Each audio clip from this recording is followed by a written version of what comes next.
સારી જીવના ભાવ મરણો તારવા કરુણા કરી સરિતા વહાવી સુધાતણી રઘુવીર તે સંજીવની શોષાતી દેખી સરિતને કરુણા વિના હૃદય કરી મુનિકુંદ સંજીવની સમય પ્રાવત તણે ભાજન ભરી કુંદ કુંદ રચ્યો શાસ્ત્ર સાતિયા અમૃતે પુર્ય ગ્રંથાધિરાજ તારામ ભાવો બ્રહ્માંડ ના ભર્ય અહો વાણી તારી પ્રશમ રસ ભાવે નિતરતી મુમુક્ષુને પાતી અમૃત રસાંજલિ ભરી ભરી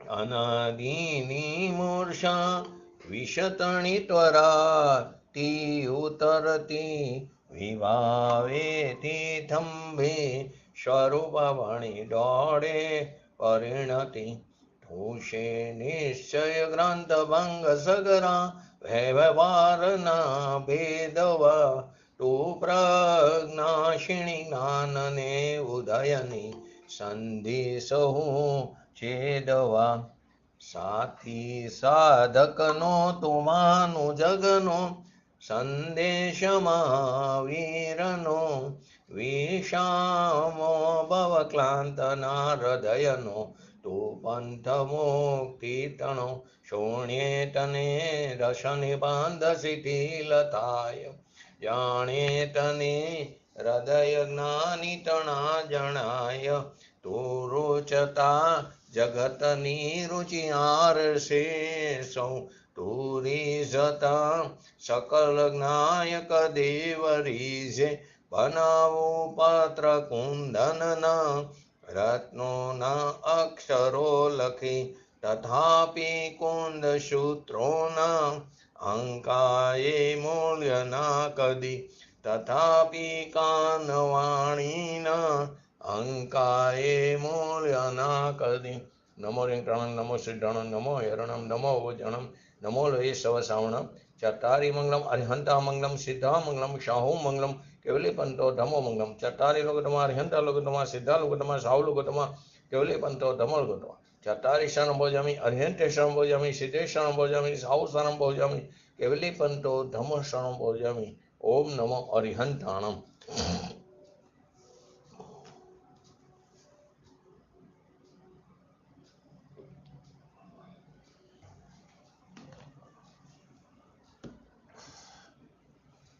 શ્રી સમયસા ગ્રંથાધિરાજ નિજરા અધિકારની અંદર આપણે 160 અને 161 નંબરનો કરસ અને ત્યારબાદ 229 નંબરની ગાથાને આજે આપણે જોશું. તો સૌથી પહેલા 160 નંબરના કરસનો હરિગીત. આ જ્ઞાન એક અનંત નિશ્ચર સ્વત સિદ્ધ અનાદિથી પરનો ઉદય તેમાં નથી અણધાયરું કાંઈ થતું નથી ભય અકસ્માત તણો નથી તેથી કદી એ જ્ઞાનીને તે તો નિશંક થઈ નિરંતર જ્ઞાનને જ અનુભવે. એટલે કે આ સ્વયં સિદ્ધ જે જ્ઞાન છે તે કેવું છે? અનાદિ છે, અનંત છે, તે અચર છે અને એક છે. તેમાં બીજાનો ઉદય નથી. તે જ્યાં સુધી છે ત્યાં સુધી સદાય તે છે જ. માટે આ જ્ઞાનમાં અણધાયરું એટલે કે આકસ્મિક કાંઈ થતું જ નથી. આવું જે જાણે છે જ્ઞાની છે, એક જાણનાર જ્ઞાનીને અકસ્માતનો ભય કેવી રીતે હોય, ક્યાંથી હોય? જ્ઞાની તો સ્વયં નિશંક રહેતો થકો તે સહજ જ્ઞાનને જ સદા અનુભવે છે. આખી કરસનો આ સારાંશ છે. તો આમાં શું કહેવા માંગે છે? જે સતચિદ જ્ઞાન અનંત સ્વભાવ જે ભગવાન આત્મા છે એ ચીજમાં કોઈ અંધારું કે અકાલ્પનિક એટલે કે કલ્પનામાં ન હોય અને આવી પડે એવી કોઈ ચીજ છે નહીં. તેથી ધર્મીને, તેથી સાધર્મીને, મોક્ષાર્થીને, સાધકની અકસ્માતનો ભય ક્યાંથી હોય? એ તો પોતે જ નિરંતર નિશંક વર્તો ટકો પોતાના જ્ઞાન સ્વભાવને તે અનુભવે છે. આ સંકિતનું નિશંક આચરણ, આ સંકિતનું પર્યાયનું એટલે કે નિશંકિત પર્યાયનું આચરણ. ત્રિકારી છે તેની દ્રષ્ટિ છે, તેને દ્રષ્ટિનો વિષય બનાવ્યો છે, તેથી પર્યાયમાં નિશંકનું આચરણ પ્રગટેલું છે. દ્રષ્ટિ કોની છે? ત્રિકારીની. વિષય કોને બનાવ્યો? ત્રિકારીને. તો તેથી પર્યાયમાં નિશંકનું આચરણ પ્રગટ્યું છે. નિર્ભયનું પર્યાયમાં આચરણ પ્રગટ્યું છે. વસ્તુ તો નિર્ભય જ છે, પરંતુ એ નિર્ભય ચીજ જ્યાં દ્રષ્ટિમાં આવી, અનુભવમાં આવી, તો પર્યાયમાં પણ નિર્ભયતા પ્રગટ થઈ. વસ્તુ પોતે નિર્ભય, અકસ્માત એમાં થાય એવી કોઈ ચીજ જ નથી. હવે એનું જેને જ્ઞાન થયું, એની જેને શ્રદ્ધા પ્રતીતિ થઈ અને એને અંશે સ્થિરતા પણ થઈ, તે પર્યાયમાં પણ અકસ્માત કાંઈ નથી, અંધારું કાંઈ થતું નથી. વસ્તુ જેમ નિર્ભય નિશંક છે, તેમ તેનું જ્ઞાન કરનાર, શ્રદ્ધા કરનાર પર્યાય પણ નિર્ભય અને નિશંક છે. ભગવાન આત્મા જ્ઞાન સ્વરૂપ એનું જે પરિણમન થયું, એ પરિણમન નિંદ્રામાં પણ કાયમ રહેશે. એવી જ રીતે આર્ત ધ્યાન, રૌદ્ર ધ્યાન, કલુષિત પરિણામ આદિ, વિભાવ પરિણામ આદિ એ નિંદ્રામાં પણ થતા જ રહેશે. અને એ પરિણામને આધીને નિંદ્રામાં પણ બંધ થતો રહેશે. 5 પ્રકારની નિંદ્રા છે ને, તો એ નિંદ્રામાં પણ એ બંધ થતો રહેશે. માણસ કોમામાં હોય તો કોમામાં પણ એને પરિણામને આધીન એને બંધ થતો રહેશે. અહીં તો અત્યારે નિર્મલતાની વાત છે, નિર્મલ પર્યાયના પરિણમનની વાત છે. એ પરિણમન તો નિંદ્રામાં પણ કાયમ રહેશે. તે સતત સદાય નિરંતર નિશંક વર્તો ટકો. પછી ભલે તે નિંદ્રાનો કાર હોય, પછી લડાઈનો હોય, લડાઈમાં એ અવસ્થામાં ઉભેલો હોય, તે સહજ જ્ઞાનને સદા અનુભવે છે. ત્રિકારી આત્માને કોણ અનુભવે છે? પર્યાય. ભગવાન આત્માનો આશ્રય લીધો, દ્રષ્ટિ કરી, તેથી તેના આશ્રયમાં તેને જ તે ત્રિકારી ભગવાન આત્માને જ સદા અનુભવે છે, અવલોકે છે. એની જગ્યાએ લોકોને સમજણ આવતી નથી, તો વ્યવહાર ધર્મ, અણોવ્રત, મહાવ્રત, સમિતિ, ગુપ્તિ, એમાં ધર્મ માનીને અટકે છે. એ તો ખરેખર વિકલ્પ છે, આશ્રવ છે, બંધનું કારણ છે. એ વ્યવહાર ધર્મ તો જેને નિશ્ચય ધર્મ પ્રગટો હોય, તો તેને એ વ્યવહાર ધર્મને આરોપથી વ્યવહાર ધર્મ કહેવામાં આવ્યું. કોને? કે જેને નિશ્ચય ધર્મ પ્રગટ થયો હોય એને. બાકી એ વ્યવહારનું પણ નામ પામતું નથી. છે તો એ અધર્મ, ધર્મ નથી. ધર્મ હોય તો છૂટી ન જાય. ધર્મ એટલે કે સ્વભાવ હોય તો છૂટી ન જાય, એ છૂટી જાય છે, માટે તે ધર્મ નથી, અધર્મ છે. ધર્મ હોય તો તે સિદ્ધમાં પણ રહે. સમ્યક દર્શન, સમ્યક જ્ઞાન, સમ્યક ચારિત્ર આદિ ધર્મ છે, એ સિદ્ધમાં પણ રહેશે. તો વ્યવહાર ધર્મ જે આ છે, 5 સમિતિ, પંચમહાવ્રત, 3 ગુપ્તિ આદિ, એ જો ધર્મ હોય તો સિદ્ધમાં પણ રહેવો જોઈએ. સત્ય બોલવું, સમિતિમાં રહેવું, ગુપ્તિમાં રહેવું, એ તો અહીંયા છે નહીં, માટે તે ધર્મ નથી. ધર્મી જીવ તો એને કહીએ કે જેણે પોતાના ત્રિકારી ભગવાન આત્માનો દ્રષ્ટિથી અનુભવ કર્યો છે, તેની સત્તાનો પૂર્ણ સ્વીકાર થયો છે. તેને એ સત્તામાં જેમ ભય ને શંકા નથી, તેમ તેની દશામાં પણ ભય અને શંકા નથી. દ્રષ્ટિમાં તો નથી, એની સત્તામાં જે ભય અને શંકા નથી ત્રિકારીની દ્રષ્ટિમાં, તેમ તેની જે વિતરાગ દશા પ્રગટ થઈ, એમાં પણ શંકા અને ભય નથી. માટે કોઈ અંધારું અનિષ્ટ એટલે કે ઈષ્ટ નથી એવું અપ્રિય એકાએક ઉત્પન્ન થશે તો એવો એને ભય હોતો નથી. કેવી રીતે? પૂજ્ય ગુરુદેવ શ્રી એક્ઝામ્પલ આપે છે. લગ્ન પ્રસંગ હોય અને પછી પંચોલું બેઠું હોય, વરરાજા, કન્યા આદિ પંચોલામાં બેઠા હોય, અને નીચે કોઈ સર્પ આવી જાય, નાગ આવી જાય, કાળો નાગ, અને એને કરડી જાય, એ ત્યાં ને ત્યાં એ વરરાજાનું મરણ થઈ જાય છે. તો કે નાશવાનમાં શું હોય? નાશવાનમાં તો આવું જ હોય, એ કોઈ અકસ્માત નથી. એને જેવો હેઠે પગ મૂક્યો અને નાગે ત્યાં કરડ્યો, એટલે એનું મરણ થઈ ગયું. એ નાશવાન આવી જ રીતે એની દશા હોય છે. નાશવાનની હોશમાં આપણે અવિનાશીને હણતા જઈએ છીએ. નાશવાનની હોશ છે ને, આ દેહને સજાવવો, રૂપ રંગને સજાવવા, એ નાશવાનની હોશ છે. એમાં કોને હણી છે? અવિનાશી ભગવાન આત્માને હણતા જઈએ છીએ. તો કોઈ અંધારું એ સમયે ખરેખર તો એમ કહેવાનું વાત છે પૂજ્ય ગુરુદેવશ્રીની, એ સમયે એ પર્યાય એમ જ થવાની હતી. અંધારી નહોતી, એ પર્યાયનો સ્વકાર હતો, એ એની જન્મક્ષણ, એ એની હોનાર હતી. પણ લૌકિકમાં બોલાય અંધારો નાગ આવી ગયો ને અકસ્માતે આ મરણ થઈ ગયું. તો કોઈ અંધારું અનિષ્ટ એકાએક ઉત્પન્ન થશે એવો ભય રહે તે આકસ્મિક ભય કીધો ને. જ્ઞાનીને આ ભય નથી હોતો.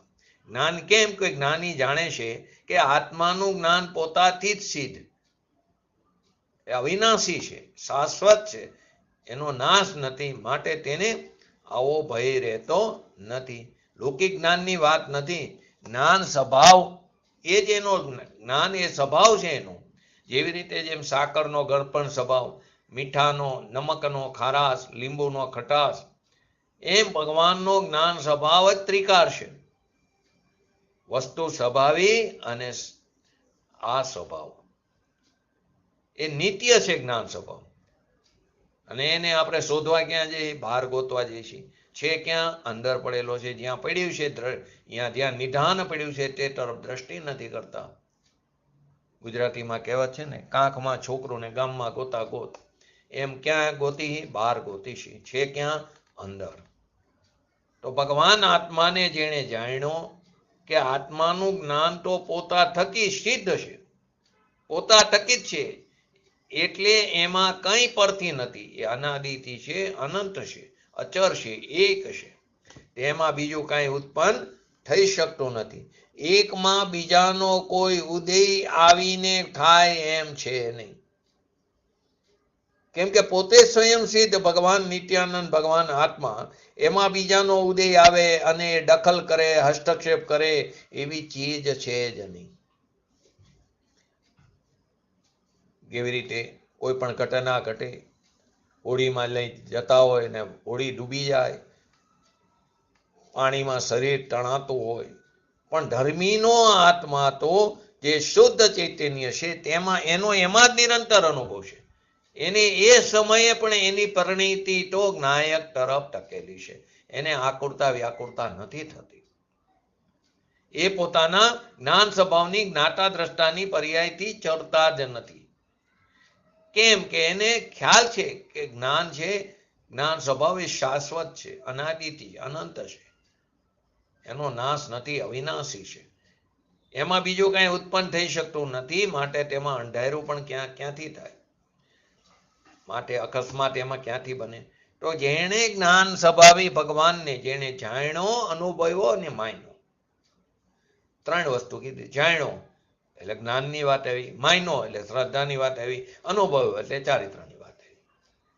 જાણ્યો, માન્યો ને અનુભવ્યો એટલે કે સ્થિરતાનો અંશ પણ લઈ લીધો. પોતાનો ભગવાન આત્મા જેને જાણ્યો, માન્યો ને અનુભવ્યો એને અહીંયા ધર્મી કીધો.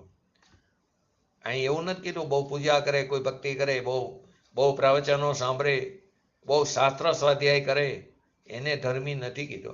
જેણે ભગવાન આત્માને, એનો અર્થ એમ નથી કે આ વસ્તુ ન કરવી, પણ એમાં કહેલી વાતને સ્વના લક્ષે વિચારીને એને અમલમાં મૂકવાની વાત છે. પોતાના ભગવાન આત્માને જાણવું, માનવું ને અનુભવ. કોઈ મંદિરો બનાવે, દાન બહુ મોટા કરે, એ માટે ધર્મી નથી. એ તો પોતાના સ્વભાવમાં આમ જાણતા, અનુભવતા, માનતા એને ધર્મી કીધો. ને આવા જ્ઞાનીને અકસ્માત ભય હોતો નથી. પહેલું તો કરવા જેવું આ છે. લાખ વાતને મૂકી દઈને પોતાના ભગવાન આત્માની સન્મુખ થઈને અનુભવ કરો એ પહેલું જ કરવા જેવું કાર્ય છે. એનું નામ સમ્યક દર્શન, એનું નામ ધર્મની શરૂઆત. અને તે સમ્યક દર્શન સિદ્ધમાં પણ રહે છે. કેમ કે ધર્મ છે ને, સ્વભાવ છે ને, તો ધર્મ તો ત્યાં સિદ્ધમાં રહેશે. અહીં સમ્યક દર્શન ગુણ નથી, સમ્યક દર્શન પર્યાય છે, શ્રદ્ધા ગુણ. પણ તે ત્યાં પણ છે. તેથી તિર્યંતનું સંકિત અને સિદ્ધનું સંકિત સરખું કીધું. કેમ કે શ્રદ્ધા 100% હોય. ચોથા ગુણસ્થાને પણ શ્રદ્ધા બે પ્રકારની હોય, કાં 100 અવરી હોય, કાં 100% સૌરી હોય. તો બેયના શ્રદ્ધામાં કોઈ ફરક નથી. તિર્યંતનું સંકિત લો કે સિદ્ધનું સંકિત લો, પણ સરખું છે.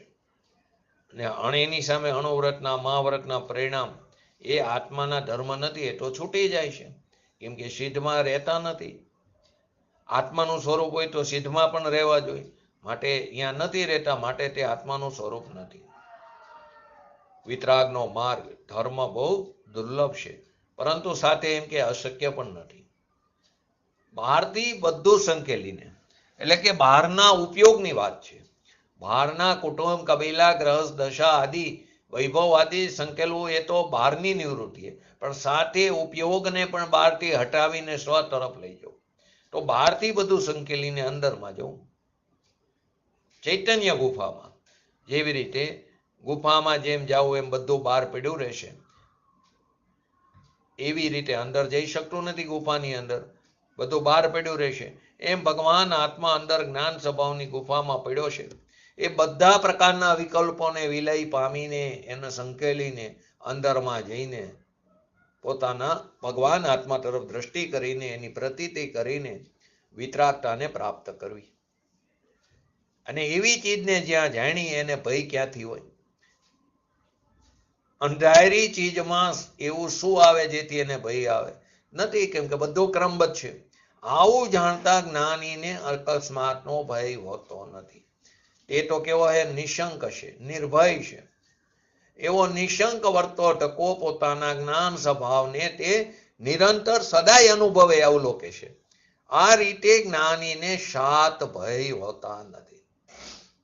7 પ્રકારના ભયની વાત કરી પહેલા નિશંકિત અંગની અંદર. તો અવિરત સમ્યક દ્રષ્ટિ આદિને જ્ઞાની કીધા. તો પ્રશ્નકાર પ્રશ્ન કરે છે, એમને તો ભય પ્રકૃતિનો પણ ઉદય હોય છે.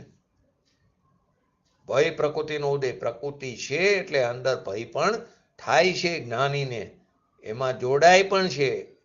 તેમને ભય પ્રકૃતિનો ઉદય છે, તથા તેમના નિમિત્તે, એના નિમિત્તે તેમને ભય થતો પણ જોવામાં આવે છે.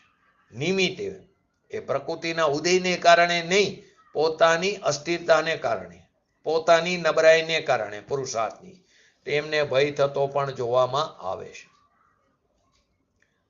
પ્રકૃતિનો ઉદય છે, એમાં જોડાય છે.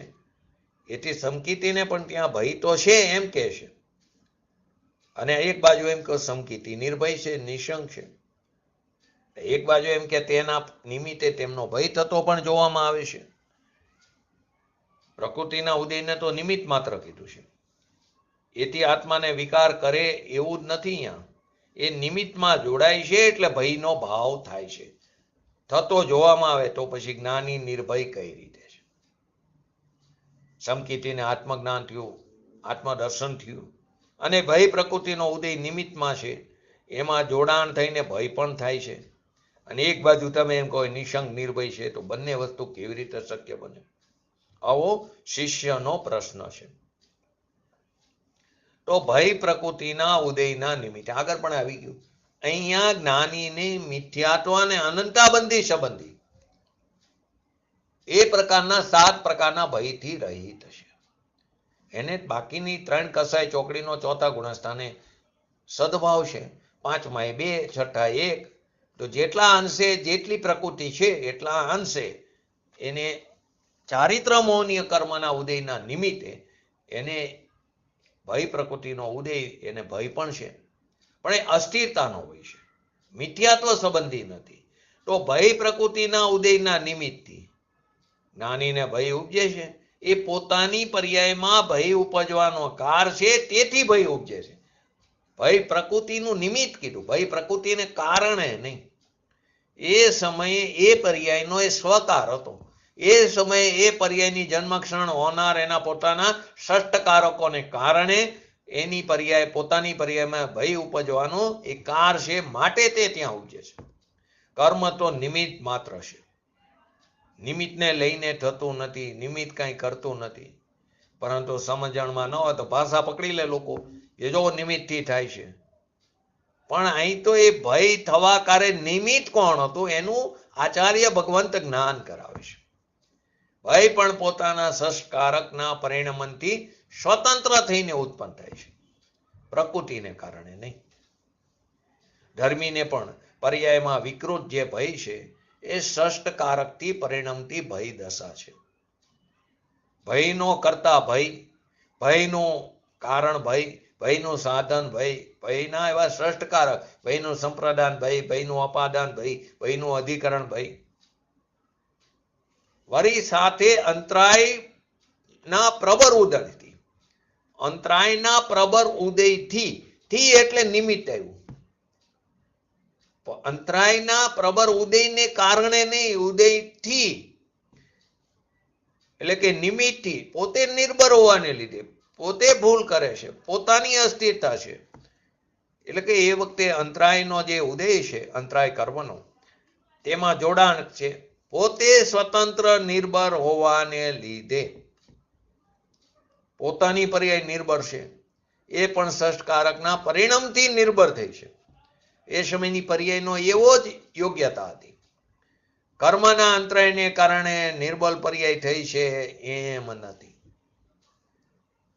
અંતરાયના પ્રબળ ઉદયથી નિર્ભર હોવાને લીધે ભયની પીડા નહીં સહી શકવાથી જ્ઞાની તે ભયનો ઈલાજ કરતો પણ દેખાય છે. પહેલા તો કીધું જ્ઞાનીને ભય હોતો નથી, નિર્ભય નિશંક. એનો ખુલાસો કર્યો હોય છે એ કર્મ પ્રકૃતિના ઉદયના નિમિત્તે, પરંતુ કયો મિથ્યાત્વ સંબંધી નહીં, અનંતાબંધી સંબંધી નહીં.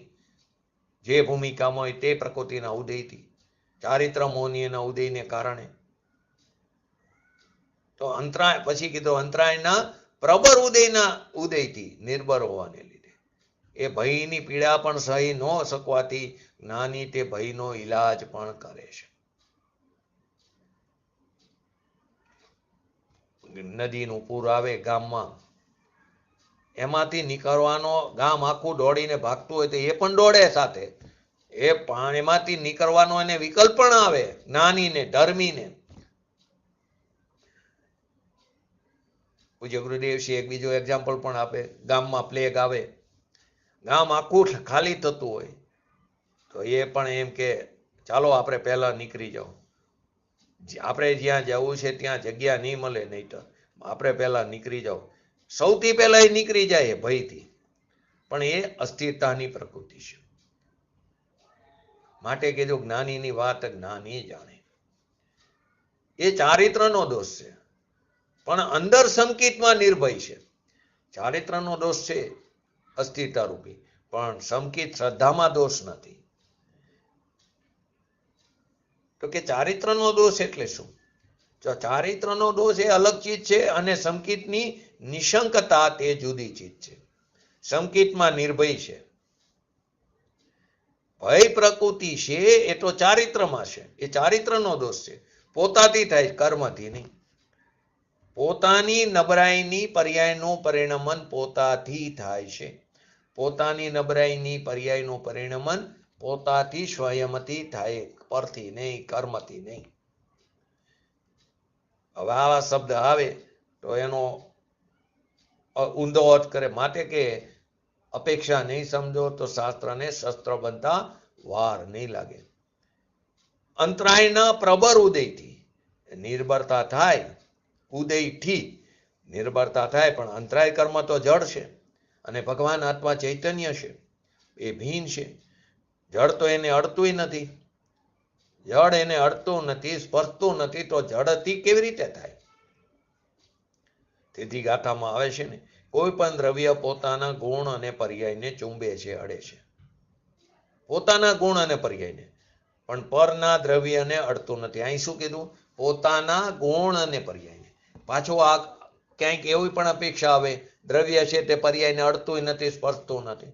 અહીં અત્યારે અડે છે ને સ્પર્શે તે, એ અહીંયા એમ કહેવાનો મતલબ છે પદ્રવ્યના ગુણ અને પર્યાયને અડતું નથી, સ્પર્શતું નથી. અને જ્યારે તે પર્યાય દ્રવ્યને અડતું નથી, દ્રવ્ય પર્યાયને અડતું નથી, ત્યાં દ્રવ્ય અને પર્યાયની ભિન્નતા, પર્યાય જે છે તે ક્ષણિક છે અને દ્રવ્ય છે તે ત્રિકારી છે, અવિનાશી છે. દ્રવ્ય અને પર્યાય ક્યારેય એક ન થાય. જો એક થાય તો પર્યાયનો બીજા સમયે વ્યય થાય તો ત્રિકારીનો પણ વ્યય થાય. એ શક્ય નથી. એ એકમેક થાય પણ એક ન થાય. ત્યાં તે સમજાવવું છે. તો અહીં અત્યારે ત્રીજી ગાથામાં કહે છે, દરેક દ્રવ્ય પોતાના ગુણ અને પર્યાયને ચુંબે છે, અડે છે, પણ પરના દ્રવ્યને અડતું પણ નથી. તો કર્મનો ઉદય પણ કર્મની પર્યાયને અડે ને છુએ. આત્માને અડતોય નથી. નિર્મળ પર્યાય જે થાય છે, નિર્બળ પર્યાય જે પોતાની થાય છે, એ કંઈ કર્મને અડતી પણ નથી, ચૂમતી પણ નથી. પોતાનો ધર્મ જે નિર્બળતા છે એ પણ એક ધર્મની યોગ્યતા છે. અનિયત સ્વભાવ, બે પ્રકારના સ્વભાવ, એક નિયત સ્વભાવ, એક અનિયત સ્વભાવ. પાણીના દરેક દ્રવ્યમાં બે નિયત અને અનિયત. પાણીનો નિયત સ્વભાવ શીતળતા છે, પાણીનો અનિયત સ્વભાવ ઉષ્ણતા છે. અહીં અનિયત સ્વભાવ એ પણ એને ધારે રાખેલો ધર્મ છે. એવી અનિયત વિકૃત અવસ્થા, સ્વભાવ નથી માટે તેને અનિયત કીધું. એ કાયમ સાથે નથી રહેતું, એનો વ્યય થાય માટે તે સ્વભાવ નથી, માટે એને અનિયત કીધું. એ છે પણ છે એ વિકૃત, પોતાથી પોતામાં, પરથી નહીં. પરંતુ તેને ઈલાજ પણ કરે, પરંતુ ઈલાજ કરતો પણ દેખાય, પરંતુ તેને એવો ભય નથી કે જેથી જીવ સ્વરૂપના જ્ઞાન શ્રદ્ધાથી એ ચલિત થાય. જેને પોતાના ભગવાન આત્માની શ્રદ્ધા અને જ્ઞાન છે એમાંથી ચાલે નહીં. માટે વજ્રના મોટા ઘા પડે, લોકો ચારે બાજુ ભાગે, પણ પોતે તો અંદરમાં સ્થિર. એ પણ ભાગતો દેખાય, પણ તે સમયે પણ પોતે તો અંદરમાં સ્થિર અકંપ જ્ઞાન સ્વરૂપ છે. એમાં કંપન અને ધ્રુજારો જરા પણ થતો નથી. કેમ કે એને એવો ભય નથી હોતો જેથી જે જીવ સ્વરૂપના જ્ઞાન શ્રદ્ધાંતિ તે ચ્યુત થાય. વળી જે ભય ઉપજે છે એ મોહ કર્મની ભય નામની પ્રકૃતિનો દોષ છે. મોહ કર્મમાં ચારિત્ર મોહ નહીં સમજવું, એની ભય નામની પ્રકૃતિનો દોષ છે. એ ચારિત્રનો દોષ છે. એનો પોતે સ્વામી થઈને કરતા થતો નથી. ભય કરવા લાયક છે એમ સ્વામી થઈને કરતો નથી. એનો સ્વામી માલિક નથી થતો. ભય કરવા લાયક છે એમ સ્વામી થઈને કરતો નથી. થાય છે પોતાનામાં અને પોતે કરે છતાં સ્વામી નથી. થાય છે પોતાનામાં અને પોતે જ કરે છતાં સ્વામી નથી. તો કઈ અપેક્ષા? એ દ્રષ્ટિની અપેક્ષા. દ્રષ્ટિની અપેક્ષા એ સ્વામી નથી, પણ જ્ઞાનની અપેક્ષા તો તે ભયનો કરતા પણ છે અને ભયનો ભોગતા પણ છે. માટે અપેક્ષા સમજવી જરૂરી છે, માટે નહીં સમજવું જરૂરી. નહીં તો અર્થનો અનર્થ થાય છે કે એક જગ્યાએ એમ કે તું અકર્તા અભોગતા છું અને બીજી જગ્યાએ એમ કે તું કરતા પણ છું અને ભોગતા પણ છું. એક દ્રષ્ટિની પ્રધાનતાથી કથન છે અને બીજી જ્ઞાનની અપેક્ષા એ કથન છે. પરિણમન કરે શો કરતા, પરિણમન થયું તો તું એનો કરતા, કોઈ બીજું પદ્રવી એનો કરતા નથી, ત્યાં તે અપેક્ષા લાગે છે. लेकिन ये तो चीज खुद ही समझ सकता है ना हाँ, कि भाई क्या मतलब कि ये तो दूसरा आदमी तो देख के नहीं बता सकता ना, ये तो खुद के परिणाम ही देख सकता है चीज। वही भूल होती है ना। हम दूसरे की क्रिया देखते हैं और क्रिया से मूल्यांकन करते हैं. एक्चुअली क्रिया भी सही रहती है, ऐसा नहीं है कि क्रिया, पर कोई कारणोसर इसकी क्रिया में कोई फर्क आए, इससे इसका धर्मात्मा का मूल्यांकन नहीं नक्की होता.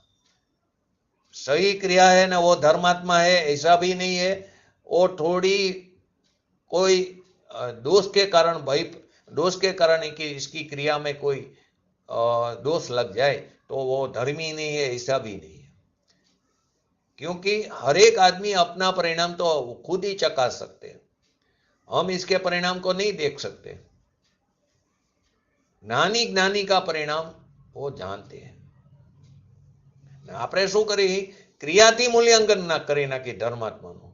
આપણે એનું રિવર્સ એક્ઝામ્પલ પણ ઘણી વાર લઈશું કે કોઈ મંદિરમાં બે પંડિતોના પ્રવચનો હોય અને બધાને બેયને પોણી કલાકનો સમય આપ્યો હોય અને એ પહેલા પંડિતને કીધું કે તમારો 9:30 થી 10:15નો ટાઈમ છે, 10:15 બીજા પંડિત 11 વાગે એમનું પૂરું થશે.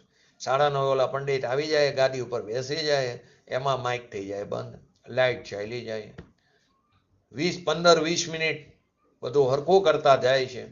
તો આપણને એમ લાગે જો પંડિત કેટલા બધા ક્ષમતા રાખી છે, જરા પણ અંદર એટલે કે જરા પણ બહારથી ક્રોધ આદિ નથી, પણ અંદર એને કેટલા પરિણામો દૂષિત હોય તો એ જાણે. મારો સમય ચાલ્યો ગયો, મારે જે કહેવાનું હતું એ રહી ગયું, અંદર પરિણામો એના ઘણા દૂષિત છે. એ તો આપણે જોઈ નથી શકતા. આપણે તો બહારની ક્રિયાઓ બધી કે કેટલા શાંત લાગે, પણ અંદરથી ક્રોધથી પીડાતા હોય. માટે બહારની ક્રિયાથી ધર્માત્માનું મૂલ્યાંકન ન થઈ શકે, પરંતુ જેનો અભિપ્રાય સૌરો હોય, જેના પરિણામ ઉજ્જવળ હોય, તો તેની ક્રિયા પણ તે જ પ્રકારની હોય.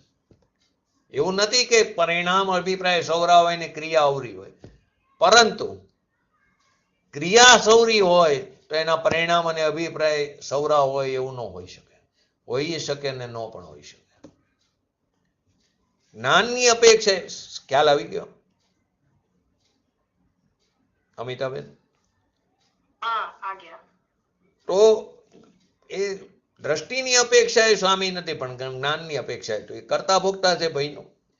એ ભય નામનો ભાવ, એનું પરિણમન એટલે એનું કરતાપણું પણ મારું છે અને એનો ભયનો ભોગવટો પણ મારામાં છે એમ જ્ઞાન જાણે છે. દ્રષ્ટિની પ્રધાનતામાં તે ભયનો કરતા પણ નથી અને ભોગતા પણ નથી. એ દ્રષ્ટિનું જોર છે ત્યાં. છતાં કહે છે કે સમકીતીને પરિણમનમાં તો ભય આવે છે, છોડવાનો ઈલાજ પણ કરે, પણ અંદરમાં ભગવાન આત્મા એમાંથી કંપ અને ચલાયમાન થતો નથી. એ અકંપ સ્વભાવી છે. એ જ્ઞાન ધ્રુવ છે, ધ્રુજતું નથી. એ કેમ કે મોહ કર્મની પ્રકૃતિનો દોષ છે, એટલે વાસ્તવિક સ્વભાવમાં નથી. એ અપેક્ષા એમ આ વાત બતાવી છે. એનો પોતે સ્વામી થઈને કરતા થતો નથી. પરિણમન થાય છે પણ મારું કર્તવ્ય છે અને એનો હું સ્વામી એમ થઈને પરિણમન નથી થતું. ક્યાંય કેમ આવે અનિયત જે ભય પ્રકૃતિનું પરિણમન થયું, એનો સ્વામી અધિષ્ઠાતા હું છું, એનો માલિક હું છું. અનિયત જે ભય પ્રકૃતિનું પરિણમન થયું, એનો સ્વામી શું? શાસ્ત્રમાં ક્યાંય કેમ પણ આવે. અહીં ના પાડે છે તો અહીં કઈ અપેક્ષાએ ના પડી ને ત્યાં કઈ અપેક્ષાએ કીધું? અહીં દ્રષ્ટિમાં તે ભયનો સ્વામી નથી અને દ્રષ્ટિમાં દ્રષ્ટિની અસ્તિત્વ ત્યાં થતી નથી. દ્રષ્ટિમાં દ્રષ્ટિની અસ્તિત્વ ત્યાં થતી નથી. એ અપેક્ષાએ ભય પ્રકૃતિનો તે સ્વામી માલિક નથી. બાકી પરિણીતિની પ્રકૃતિમાં ભય પોતે પરિણમ્યો છે. પરિણીતિની પ્રકૃતિમાં ભય પોતે પરિણમ્યો છે અને તેથી તેનો અધિષ્ઠાન એટલે કે એનો આધાર તો આત્મા છે, કોઈ બીજું ઉપદ્રવ્ય નથી. એ વાત પણ ખોટી નથી. માટે શાસ્ત્રમાં ઘડીકમાં એમ કે પૂજ્ય ગુરુદેવસિંહ એમના મામાના દીકરા કે ફૈબાના દીકરા ફાવાભાઈનું એક્ઝામ્પલ દઈને કે તમે ઘડીકમાં સવારે આમ કહો, બપોરના પ્રવચનમાં આ કહો છો. કેમ કે સવારમાં પ્રવચન સમયસર ચાલતું હોય, બપોરે જ્ઞાન પ્રદાન શૈલી વાળું શાસ્ત્ર ચાલતું હોય. તો કે તમે ઘડીકમાં આમ કહો છો, ઘડીકમાં એમ કહો સ્વામી નથી, ઘડીકમાં કહો એનો સ્વામી એ માલિક છે. તો કે અનિયત ભય છે એ અનિયત સ્વભાવ છે, એ નિશ્ચય સ્વભાવ નથી.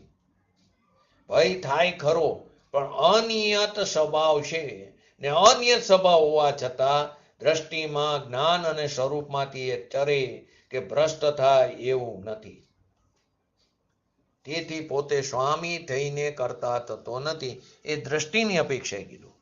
બાકી પરિણમનમાં પરિણમો છે એનો સ્વામી આત્મા છે. પરિણમન કરે શો કરતા અને ભયનો અધિષ્ઠાતા ભગવાન આત્મા છે. કોઈ કર્મને લઈને ભય થયો છે એમ નથી. પોતાની નબળાઈને કારણે, પોતાની ભૂલને કારણે એ જ્ઞાતા જ રહેશે. ભય મારો સ્વભાવ છે એમ માનતો નથી, એ જ્ઞાતા રહેશે. જ્ઞાનીને જેમ રાગ થાય છે છતાં તે રાગનો જ્ઞાતા રહેશે. કેમ કે રાગ તેનું સ્વરૂપ નથી, તેથી તે તેનો જ્ઞાતા રહેશે. જ્ઞાનમાં દ્રષ્ટિની અપેક્ષા એક રાગ તેનું સ્વરૂપ નથી, એનો જ્ઞાતા રહેશે એ જ્ઞાનમાં પણ દ્રષ્ટિની અપેક્ષા. ભગવાન આત્મા એની જ્યાં દ્રષ્ટિ થઈ છે એ અપેક્ષાએ તે રાગનો ભયનો કરતા નથી, ભયનો સ્વામી નથી, જ્ઞાતા જ રહેશે, માટે જ્ઞાનીને ભય નથી. આ પ્રકારે 7 પ્રકારના ભયની આપણે વાત કરી.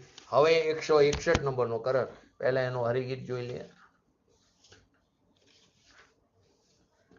નિજ રસ સભર જે જ્ઞાન અને નિત ભોગવે સદ દ્રષ્ટિથી નિશંકાતીત ગુણો વડે નિશંકિતાદિ ગુણો વડે હણતો સૌ એ કર્મની વર્તે ઉદય કર્મો તણો ટોટો ફરીને બંધ ના તે ભોગવે કર્મો છતાં થાય નિયમથી નિજરા. એને આપણે આખી કરસને સંક્ષિપ્તમાં તો સમજ્યા હતા. હવે પૂજ્ય ગુરુદેવશ્રીના પ્રવચનના આધારે તો કે સમ્યક દ્રષ્ટિના નિશંકિત આદિ લક્ષણો ચિહ્નો વિશેની ગાથાઓની સૂચના રૂપે આ કરસની રચના થઈ છે.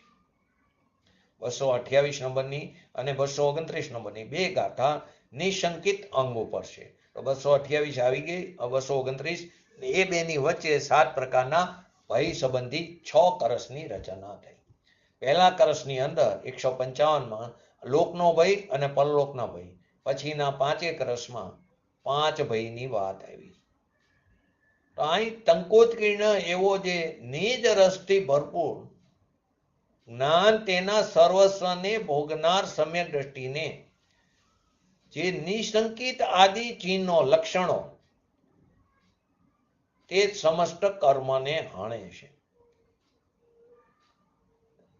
માટે કર્મનો ઉદય વર્તતો છતાં એને ફરીને કર્મનો બંધ થતો નથી, જરા પણ થતો નથી. જરા પણ થતો નથી, થાય છે પણ અલ્પ સ્થિતિ અને અલ્પ અનુભાગ બંધ થાય તેને ગૌણ કરીને થતો નથી એમ કહેવામાં આવ્યું છે. પરંતુ જે કર્મ પૂર્વે બંધાયું હતું એ તો એની સ્થિતિ પૂરી થઈ, ઉદયમાં આવ્યું, તો એના ઉદયને ભોગવતા તેને નિયમથી તે કર્મની નિજરા જ થાય છે. કેમ કે કર્મ ઉદયમાં ખરી જાય છે, માટે તેને નિજરા થાય છે એમ કહેવામાં આવે. જે આગળની ગાથામાં આપણે બરાબર સમજેલા છે. શું કહેવા માંગે? સમ્યક દ્રષ્ટિ પૂર્વે બંધાયેલી ભય આદિ પ્રકૃતિના ઉદયને, ભય આદિ પ્રકૃતિઓના ઉદયને છે ભોગવે છે, તો પણ નિશંકિત આદિ ગુણો વર્તા હોવાથી તેને શંકાદિના નિમિત્તે બંધ થતો નથી, પરંતુ પૂર્વ કર્મની નિજરા થાય છે. 2 શબ્દ આવ્યા, નિશંકિત અને શંકાદી. નિશંકિત એટલે સંદેહ અથવા તો ભય રહિત, સંદેહથી રહિત અથવા ભય રહિત, અને શંકા એટલે સંદેહ અથવા તો કલ્પિત ભય.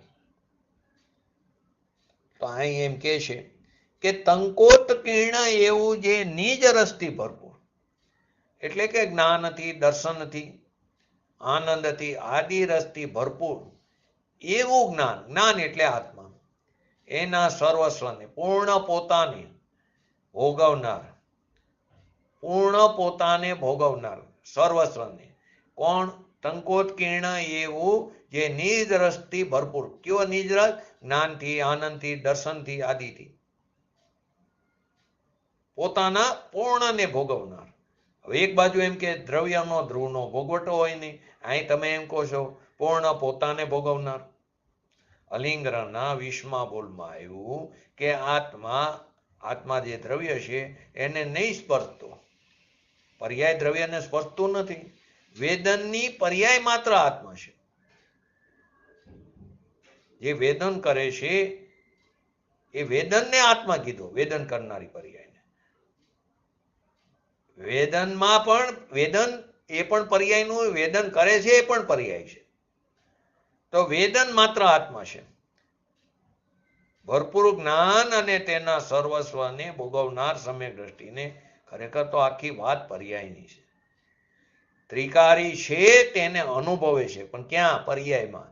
ત્રિકારી જેવો છે તેને અનુભવે છે પર્યાયમાં, ને પર્યાયમાં એનો ભોગવટો છે. દ્રવ્યનો ભોગવટો નથી, પર્યાયમાં પર્યાયનો ભોગવટો એ સાદી ભાષા.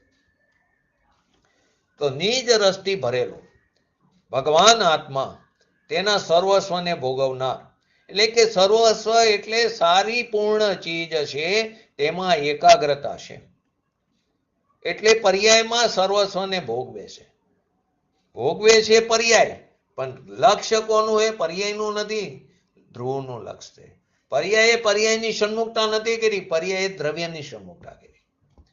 પર્યાયમાં સર્વસ્વને ભોગવે છે, ભોગવે છે પર્યાય, પણ લક્ષ્ય કોનું એ ધ્રુવનું છે. અને એનાથી જે પર્યાય થઈ નિર્મલ, એ સર્વસ્વને ભોગવે છે એમ કહેવામાં આવે છે. દ્રવ્યનું એ ભોગવે છે એમ કહે છે. નિજ રસથી ભરેલો ભગવાન આત્મા આનંદનો દર, આખું ધ્રુવ એ સર્વ પોતાનું તેને ભોગવે છે. એનો અર્થ શું એ કે રાગને ભોગવતો નથી. પોતાનું દ્રવ્ય જે ત્રિકાર છે એના અવલંબને જે નિર્મલ દશા થઈ, વિતરાગ દશા થઈ, સાધક દશા થઈ, એને ભોગવે છે. ભોગવે હે કોણ? પર્યાય. કોને ભોગવે તો કે પોતાની વિતરાગી દશા. આત્મા તો ત્રિકારી પ્રત્યક્ષ છે, એ છે તેમ ને તેમ છે. એને એવો આત્મા ધ્રુવ, એને આત્મા નહીં સ્પર્શતો, નહીં અડતો, પોતાની પર્યાય જે વેદવામાં આવે છે તેને આત્મા કીધો, પર્યાયને આત્મા કીધો જે વેદવામાં આવે છે. અહીં અત્યારે એ કેવું છે, એ સર્વસ્વને ભોગવે છે, રાગને અને પરને નથી ભોગવતો. એથી આત્માને સર્વસ્વને ભોગવે છે એમ કેવું છે. સમ્યક દ્રષ્ટિને ખરેખર તો સમ્યક દ્રષ્ટિ પૂર્ણને ભોગવે હે, પણ ક્યાં? પૂર્ણને ભોગવે તો સિદ્ધ થઈ જાય. પણ પૂર્ણ આ છે એને ભોગવે તો દ્રવ્યને ભોગવી શકતો નથી. પૂર્ણ આ છે એને ભોગવે તો દ્રવ્યને ભોગવી શકતો નથી. શું કીધું? પૂર્ણ દ્રવ્ય જે છે એની પૂર્ણ પર્યાયને પૂર્ણ ભોગવે તો સિદ્ધ થઈ જાય. પૂર્ણ દ્રવ્ય જે છે એની પૂર્ણ પર્યાયને પૂર્ણ ભોગવે તો સિદ્ધ થઈ જાય.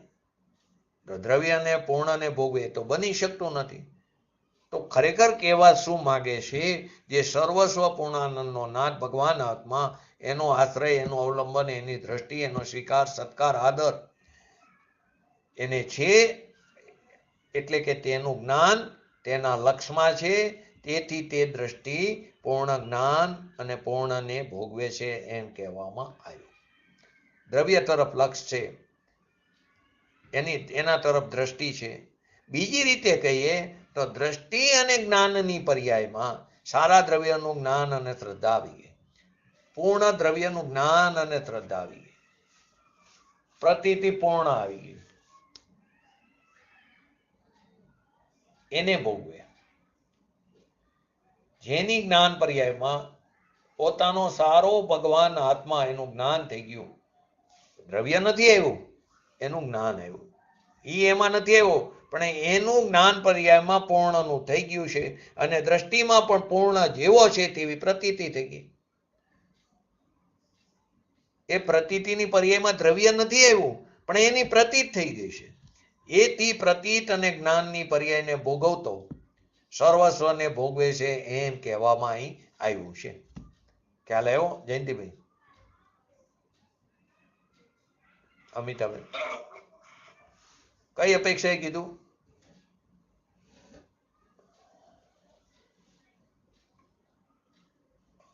પ્રતીતિની અપેક્ષાએ અને જ્ઞાનની અપેક્ષાએ. એ જ્ઞાનની એની પ્રતીત થઈ પૂર્ણ સ્વરૂપ. આ પૂર્ણ સ્વરૂપ આવે એની પૂરી પ્રતીતિ થઈ.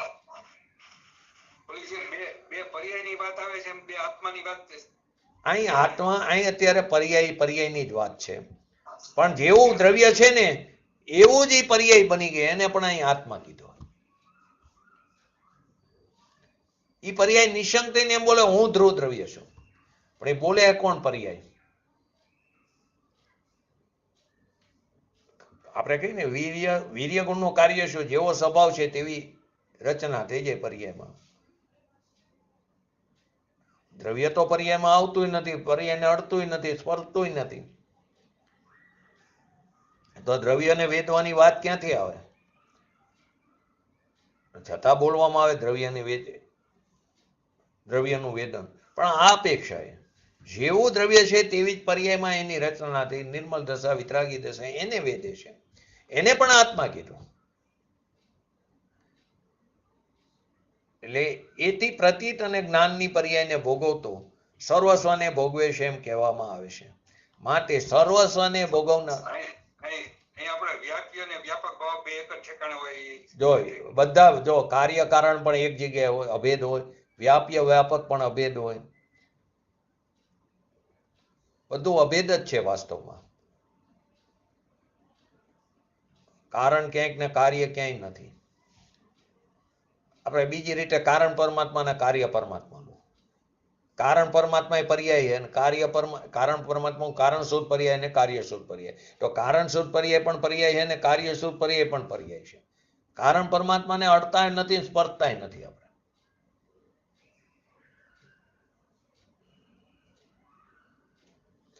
કારણ શુદ્ધ પર્યાય એ ઉત્પાદ વય રીતની પર્યાય અને કાર્ય શુદ્ધ પર્યાય એ ઉત્પાદ વય સહિતની પર્યાય છે. તો એ બે વચ્ચેની વાત છે.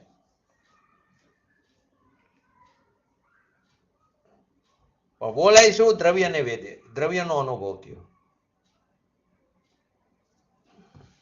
પણ જેવું દ્રવ્ય છે તેવી પ્રતીતિ થઈ ગઈ છે પર્યાયમાં.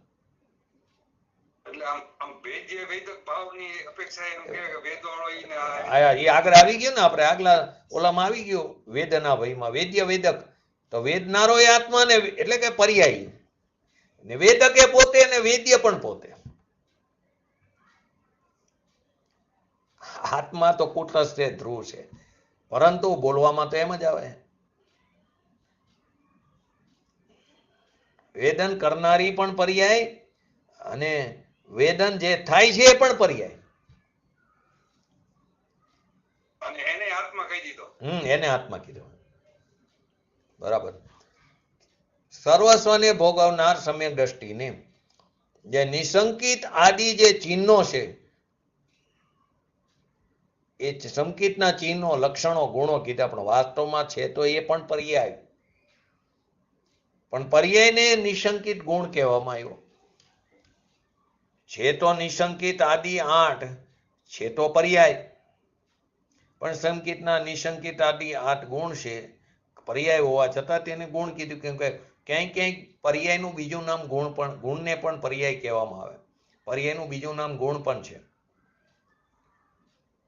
તો નિશંકિત આદિ જે ચિહ્નો છે, એના જે લક્ષણો છે, તે સમસ્ત કર્મને હણે છે. હણે છે એટલે કે ખરી જાય છે. નિશંકિત આદિમાં રહેતો પ્રાણી, ધર્મી જીવ, એને ઉદયનો ભાવ આવે તે ખરી જાય છે.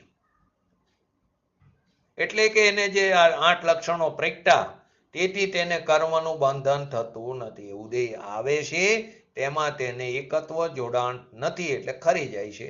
એટલું અહીંયા જોરથી કહેવામાં આવે છે. તો કર્મનો ઉદય વર્તતો છતાં સમસ્ત કર્મને હણે છે. માટે કર્મનો ઉદય વર્તતા છતાં સમ્યક દ્રષ્ટિને ફરી કર્મનો બંધ જરા પણ થતો નથી. પણ અહીં દ્રષ્ટિના જોરની અપેક્ષા એ વાત છે. ભય પણ એ પરિણામો હોય તો એકલો પ્રકૃતિનો બંધ જ થાય. અહીં એને સ્થિતિના અનુભાગ નથી તો એકલો પ્રકૃતિનો બંધ જ થાય. પણ અહીં પરિણામને ગૌણ કરીને એકલા નિશંક આદિ 8 ગુણ લેવા છે. ગુણો તો કર્મના ઉદયને હણે, એટલે કે નવું બંધન થતું નથી. ઉદય આવ્યો એ ખરી જાય છે, નવું બંધન થતું નથી, કેમ કે એમાં જોડાણ નથી થતું. એ નિશંક નિર્ભય સ્વભાવમાં રમતો, એને નવા કર્મનું બંધન છે નહીં. હવે કોઈ આમાંથી એકાંત લઈ લે કે સમ્યક દ્રષ્ટિને બંધન નથી, દુઃખ નથી, તો પણ ખોટું હોય. એને છે અલ્પ સ્થિતિ, અલ્પ અનુભાગ બંધ, એને દુઃખ પણ છે, દુઃખનું વેદન પણ છે, પરંતુ તે તેની અંદર જોડાતો નથી. એને એનો જ્ઞાતા દ્રષ્ટા રહેશે, એને ભીન જાણે છે, ભેદ જ્ઞાન ના ભરે. એને અલ્પ સ્થિતિ, અલ્પ અનુભાગ બંધ પણ થાય છે, જેટલા અંશે એને દુઃખનું વેદન છે, પરંતુ એને અહીંયા ગૌણ કરીને ગણ્યું નથી દ્રષ્ટિની અપેક્ષાએ. જરા પણ થતો નથી એમ લખ્યું હે ને, તો કે સ્વભાવની, જરાનો અર્થ શું છે? સ્વભાવની અપેક્ષાએ જરા પણ બંધ નથી. અલ્પ છે એનો એક જ્ઞાતા છે કે છે એની અલ્પ સ્થિતિ ને અલ્પ રસ, પણ એને બંધ ગણવામાં આવ્યો નથી. સમ્યક આત્માની પ્રતીતિ થઈ, એનો અનુભવ થયો તો કે મનુષ્ય હોય એને અશુભ ભાવ પણ આવે, શુભ ભાવ પણ હોય. મનુષ્ય છે એને અશુભ ભાવ પણ આવે પણ શુભ ભાવ પણ હોય. પરંતુ જો એનો મહિમા જો સમ્યક્ત્વનો, સમ્યક દ્રષ્ટિ જીવ હોય એની પરિણીતિમાં પણ એને જ્યારે આયુષ્યનો નેક્સ્ટ આયુષ્યનો બંધ બંધાવવાનો હોય તે શુભ ભાવમાં જ બંધાય, અશુભમાં નહીં બાંધે. એ દ્રષ્ટિના જોરની વાત છે, કેમ કે દ્રષ્ટિથી વર્તે છે. એ કર્મનો ઉદય આવે છે પણ આત્મા કર્મના ઉદયમાં નિશંક અને નિર્ભય એવા 8 ગુણથી પોતામાં વર્તો હોય તો એનું અલ્પ ભાવે પરિણમન છે તેને ગૌણ કરી નાખ્યું. એને ન ગણતા તેની સ્થિતિ અનુભાગ બંધ અલ્પ પડે તેને ગણ્યું નથી. પરંતુ કોઈ એને સર્વથા એમ માની લે કે સમ્યક દ્રષ્ટિને કાંઈ દુઃખ જ હોતું નથી, જરા પણ બંધ હોતો નથી, એમ નથી. 10મા ગુણસ્થાન સુધી એને છે બંધ. સમકીતિ પણ દુઃખને વેદે છે, પણ એ દુઃખને વેદે એટલે તીવ્ર કસાય વાળો એટલે સમકીતિ નહીં, એમ નથી. એ અલ્પ દુઃખને વેદે છે. જેટલો રાગ થયો, ભય થયો એને વેદે છે. 47 નહીંની અંદર આવે છે.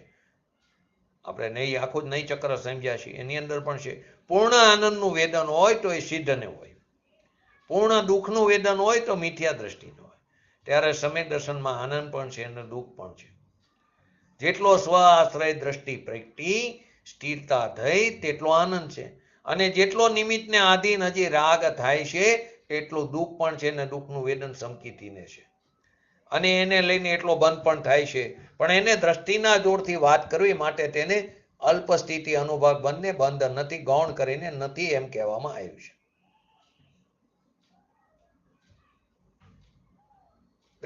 પાછો એમાંથી અર્થ કરે કે આ તો તમે 5મા ગુણસ્થાનથી ઉપરની વાત કરી, એ મુખ્યતાથી વાત કરી. બાકી તો 4થા ગુણસ્થાનથી એ સમકીતીને આ મુનિનો અધિકાર છે એ અપેક્ષાએ વાત કરી છે, મુખ્યપણે કીધું. એનો તેવો નથી કે સમકીતી 4થા 5મા વાળાને બધું હોય, એમ નથી. અહીં એમ કે છે એને બિલકુલ બંધ નથી, જરા પણ એને થતો નથી. પરંતુ જે કર્મ પૂર્વે બંધાયું હતું તેના ઉદયને ભોગવતા તેને નિયમથી તે કર્મની નિજરાજ થાય છે. એ આપણે આગળ સમજ્યા છીએ કેવી રીતે કે જે ઉદય આવે એને ભોગવતા સુખ દુઃખની ભાવના પણ હોય છે, પણ એ ખરી જાય છે, એ અપેક્ષાએ કીધું. બાકી તો જેટલો હજી રાગ રૂપે પરિણમે છે એટલું દુઃખ પણ છે, અને એટલું એને બંધન પણ છે. સર્વતા નથી એમ એકલો માની લે તો એકાંત થઈ જશે. તો આ પ્રકારે આપણે 155 થી 161 નંબરના કરસને આપણે સંક્ષિપ્તમાં અને પૂજ્ય ગુરુદેવશ્રીના પ્રવચનના આધારે વિસ્તારથી સમજ્યા. આજે ખાલી 229નું હરિગીત જોઈ લઈએ ને થોડું જોઈને પછી આવતીકાલે એની વિશેષ ચર્ચા કરશું. તો ગાથાની અંદર શું કહેવામાં આવ્યું? પહેલા નિશંકિત અંગ સંબંધી જે 2 ગાથા છે એમાં પહેલી ગાથાની તો વાત થઈ ગઈ આપણે, જેમાં સમ્યક દ્રષ્ટિના સપ્તભયોને શંકા દોષ બતાવવામાં આવ્યા હતા, અને તે સપ્તભયોથી રહિત સમ્યક દ્રષ્ટિ જીવોને નિશંકિત અંગના ધારી કહેવામાં આવ્યા હતા. હવે આ ગાથામાં કર્મબંધના કારણરૂપ મિથ્યાત્વ આદિ 4 ભાવોના અભાવરૂપ ભાવને નિશંકિત અંગ બતાવવામાં આવ્યું છે. તેનું હરિગીત જોઈ લઈએ. જે કર્મ બંધન મોહ કરતા પાદ ચારે છેદ ધો, ચિન મૂર્તિ તે સંકાર હિત સમકીત દ્રષ્ટિ જાણવો. એટલે કે જે ચેતયિતા, ચેતયિતા એટલે ચેતનાર, જાણનાર, દેખનાર આત્મા.